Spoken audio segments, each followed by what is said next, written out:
مغلیہ سلطنت، جس کا شمار عالم اسلام کی عظیم ترین سلطنتوں میں کیا جاتا ہے، یہ ہندوستان میں قائم مسلمانوں کی عظیم سلطنت تھی، جس نے ہندوستان میں کئی سو سال تک حکومت کی۔ اس سلطنت کی بنیاد زہیر الدین بابر نے 1526 عیسوی میں پہلی پانی پت کی جنگ میں دلی سلطنت کے حکمران ابراہیم لودھی کو شکست دے کر رکھی۔ مغلوں کی اس حکومت نے اپنے عروج میں تقریباً پورے برصغیر پر، جس میں موجودہ افغانستان، پاکستان اور بنگلہ دیش کے ممالک شامل ہیں، پر حکومت کی، لیکن اس سلطنت کا اختتام باقی اسلامی سلطنتوں کی طرح انتہائی دردناک ہوا۔ جنگ آزادی 1857 کے بعد جب انگریزوں نے دلی پر قبضہ کر لیا تو اگلے سال 1858 میں مغلیہ سلطنت کے شاہی افراد کو بہت سی مصیبتوں اور تکالیف کا سامنا کرنا پڑا۔ 1857 کی جنگ آزادی میں جب انگریزوں نے سکھوں اور ہندوؤں کی مدد سے جنگ غدر میں آخری مغل بادشاہ بہادر شاہ ظفر کو شکست دے کر دلی شہر پر قبضہ کیا تو انگریزوں نے بہادر شاہ ظفر اور ان کے اہل خانہ کو لال قلعے کی ایک چھوٹی سی کوٹری میں قید کر دیا۔ بہادر شاہ ظفر کو اہل خانہ سمیت قید کیے جانے کے کچھ ہی دنوں بعد انگریزوں نے بہادر شاہ ظفر کے 21 بیٹوں میں سے 18 بیٹوں کو سرعام انتہائی بے دردی کے ساتھ قتل کر دیا، جبکہ انگریزوں کے ظلم و ستم سے بہادر شاہ ظفر کے صرف 3 بیٹے ہی زندہ بچ گئے، جو کہ مرزا جوان بخش، مرزا شاہ عباس اور قسمت بیگ تھے، جنہوں نے مغل خاندان کی نسل کو آگے بڑھایا۔ انگریزوں نے قتل کیے ہوئے 18 شہزادوں میں سے 3 شہزادوں کے کٹے ہوئے سر دلی کے دروازے پر لٹکا دیے۔ انگریزوں نے یہ اس لیے کیا تاکہ اب ان کے خلاف کوئی کھڑا نہ ہو سکے۔ اس ظلم و ستم کے بعد جب انگریزوں کا دل ٹھنڈا نہ ہوا تو انہوں نے بہادر شاہ ظفر پر غداری اور فریب دہی کا مقدمہ چلایا۔ انگریزوں نے اس نام نہاد مقدمے کو دلی کے لال قلعہ میں 44 دن چلایا،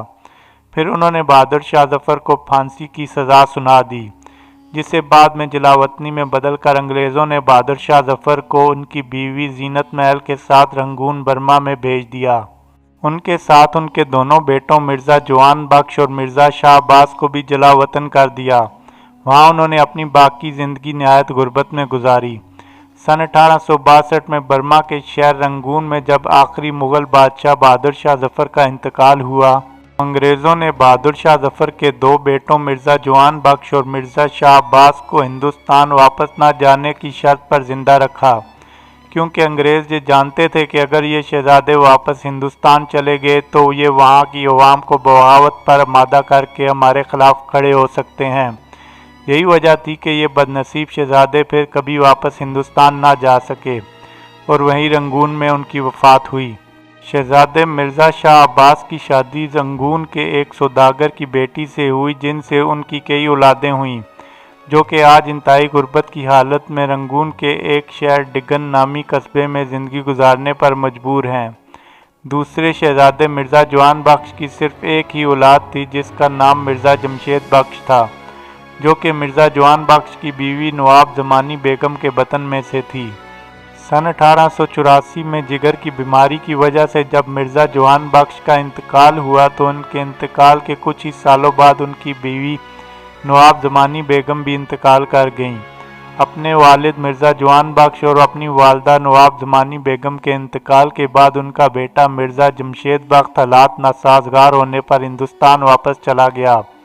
جہاں مرزا جمشید بخش نے بیگم نادرہ جہاں نامی عورت سے شادی کی، جن سے ان کا صرف ایک ہی بیٹا پیدا ہوا،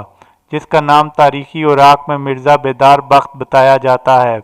مرزا بیدار بخت ابھی چھوٹے ہی تھے کہ ان کے والدین کا سایہ ان کے سر سے ہمیشہ کے لیے اٹھ گیا۔ اپنے والدین کے انتقال کے بعد مرزا بیدار بخت چھوٹے موٹے کام کر کے گزر اوقات کرتے رہے